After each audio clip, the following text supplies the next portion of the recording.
Hello, BookTube, and welcome to, I can't remember, I think it's 23 now, video 23, part 23 of science fiction.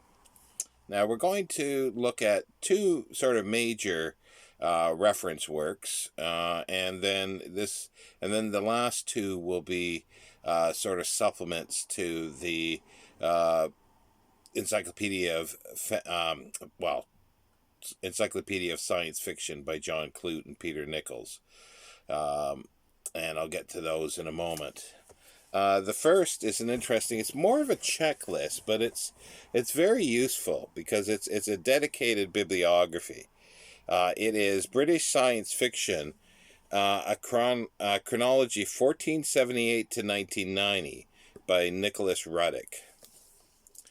And it's published by Greenwood Press as part of their Bibliographies and Indexes in World Literature, number 35. And it was put out in 1992.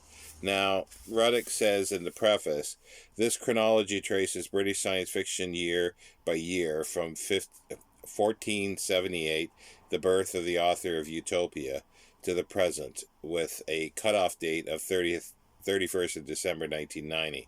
A maximum of 4 main sections will be found under any given year, which each with a 3-letter abbreviation heading. Under bio will be found biographical information about the authors of British science fiction, ordered accordingly to dates and births and death. Under FIC, you'll find information about the British science fiction published that year, ordered alphabetically according to author. And you also get British science fiction on film, radio, and television, including titles, writers, producers, and directors. These entries do not begin until 1913, obviously. Under GEN will be arranged according to 8 subcategories, a variety of general information about anthologies, criticism, comics, nonfiction works, fandom, authors, first appearances in print, periodicals, and awards. Now, I picked this up a while ago here while I was in UK, so this didn't come from my collection of books. I bought it as a used copy, and so I assumed it was a proper one, not a, this is, it's from Lightning Source, so it's a print on demand in this crappy cased one. But it was cheap, and even cheaper when I said, well, hey, I was expecting to get, you didn't say it was a print on demand. So I wound up getting it for really, really cheap, and it's expensive new. It appears to be new. It's still very tight. And it's, as I say, it's a checklist, more or less a checklist of science fiction, but he does have little prefaces for each section, and it's like I say, it's checklist, but it's a dedicated one. It's like the I.F. Clarke one, that is sort of future history. So you see these things side by side, and it's a dedicated science fiction year by year. So it's kind of interesting. I do question some of the stuff he puts in here as science fiction, but even so, it's interesting to have.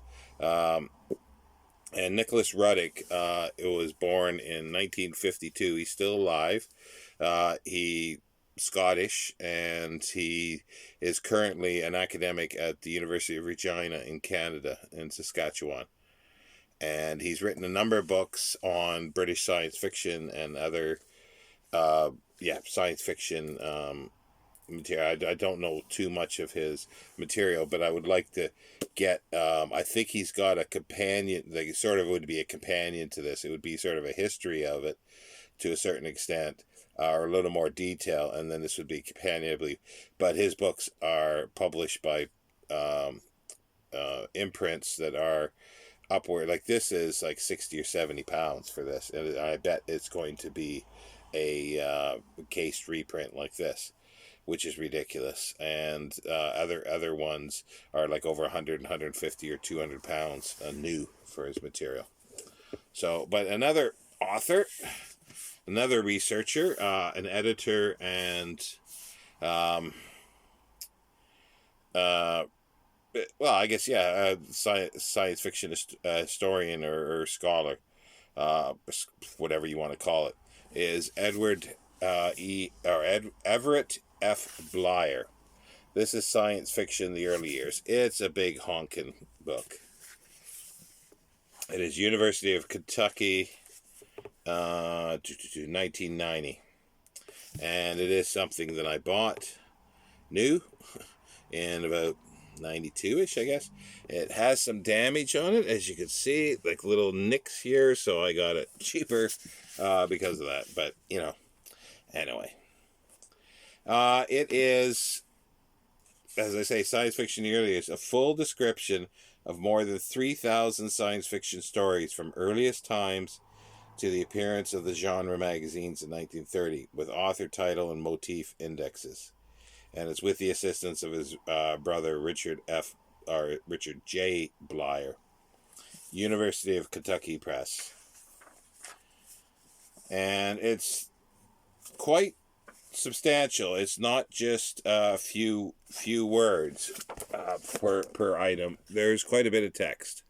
It's double column, and it is 1,000 pages. And Blyer he was born in 1920 again, like Asimov, like Sam Moskowitz.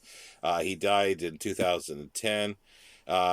He mostly worked in publishing during the 60s, late 60s, sometime into the 70s. He ran Dover Publications, and then he went over to Scribner, and he's edited dozens of science fiction, sort of horror, ghost story collections, that type of thing. He is he put out some earlier anthologies of science fiction with D.K. Dickey, I think his name is, starting in the late 40s. Those are actually quite good anthologies for the time. And there's a lot, if I remember right, there's a lot of material in there that usually doesn't get reprinted now in anthologies. So, and that must have went on for at least a dozen years or more. During the 50s, all the way through the 50s, I think. There was one every year. And he's also done a book this size, which I do want to get. Eventually, I will. It is the Gernsback years. He takes, and it's University of Kentucky, and I definitely want a cloth-covered one. I do not want the cased crap reprint like this. I will not pay that kind of money for this. But anyway, a little picky with my books at times. But at least I know this will last better as well. This won't, like this, heavy use of this, it'll fall apart. But anyway, getting back to that, it's called the Gernsback Years. It's all the magazines that Hugo Gernsback edited from 1926 to about 1936-37. And he does this kind of thing, an annotation of every single story, every letter, every poem, almost every word within it. So if you ever wanted to know anything about the first 10 years of Hugo Gernsback's science fiction, and actually, I'm just trying to think now. I wonder if it is just, I think it's just Gernsback, because I've actually never seen the book. I've seen references to it. Oh no, that's a lie. I have seen the book. I have seen the book. So it's double columned like this. It's just massive. It's another 1,000 or plus page book. And there are just tons of entries in it, and it's the period that I'm interested in as well. So it's like, yeah, there are some reprints now. So eventually, maybe there will be some print on demand facilities that will print all those magazines, but that'll be pricey as well. So he does that, and he's done other ones on science fiction writers, which I'd like to get. But yeah, he's a great. He's another great researcher and editor. from days gone by. And especially if you're interested in older science fiction, this here is an essential reference. Now, if you remember I did a video on John Clute's Encyclopedia of Fantasy and Encyclopedia of Science Fiction. That was the second edition in hardcover, and it was massive. It's quite massive. Now, this is the original edition, edited by Peter Nichols, and it's illustrated.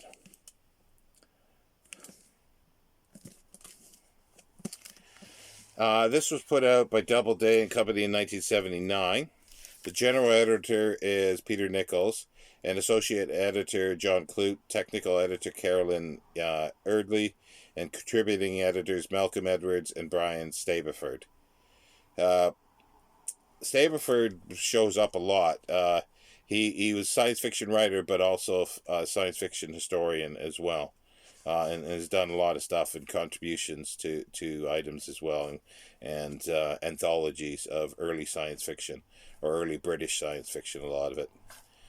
And this is double columned, but as I say, it is illustrated with pictures of, triple columned actually, of authors.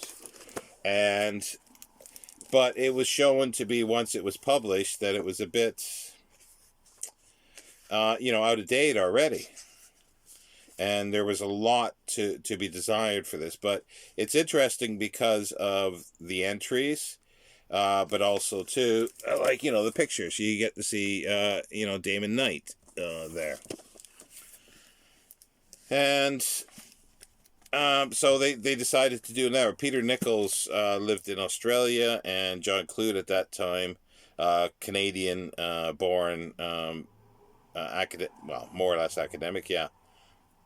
He lived in the UK here, so they worked together with other writers to do the second edition. But this was something that I picked up. I'm sure. No, there's no price in it, but I probably paid next to nothing for it. Would have been quite expensive. It would have been $25 US in 1979. So that was quite pricey, but I do like it as a first example of this. Now, on the heels, I'm pretty sure it's on the heels of the second edition, John Clute put out the Illustrated Encyclopedia of Science Fiction. Now, this sort of coincides with the big honkin' one, the second edition, and it sort of bridges the gap between the two. And this is a DK Dorling Kinserly,